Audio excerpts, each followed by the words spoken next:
আমি এখন রাঙামাটি একটা মানিকছড়ি নামে জায়গা আছে। মানিকছড়িতে আর্মি ক্যাম্পের পাশে এখানে আমার একটা আত্মীয় আছে, ওখানে বেড়াতে আসলাম।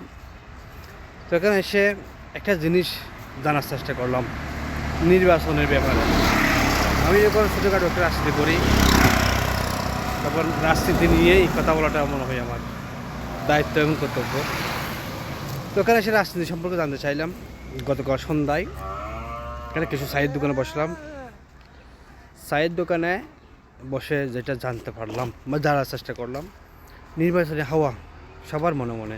তারা বিশ্বাস করে নির্বাচন হবে, 26 সালে নির্বাচন হবে এবং আনন্দের সাথে তারা ভোট দেবে। তারপর ওদের কাছ থেকে একটু জানার চেষ্টা করলাম। এই যেটা হচ্ছে মানিকছড়ির ট্রেন অফ, খুব সুন্দর জায়গা, পাহাড়ি এলাকা।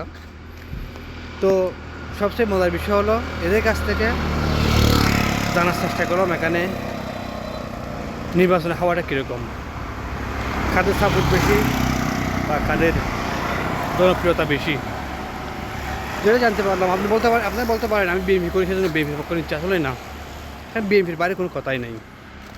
আরেকটা দল আছে, দল না, এটা স্বতন্ত্র থেকে দাঁড়ায়, প্রতি বছর থেকে তারা প্রতিবার থেকে দাঁড়ায়। এই পাহাড়ি একজন লোক, এখানে যখন পাহাড়ি বেশি তখন ওই মানুষটার, ওই প্রার্থীটার দাবার একটু বেশি থাকে।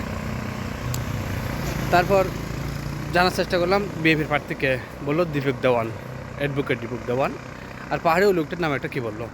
আমি আগ্রহের সাথে জানার চেষ্টা করলাম জামাতের প্রার্থীকে।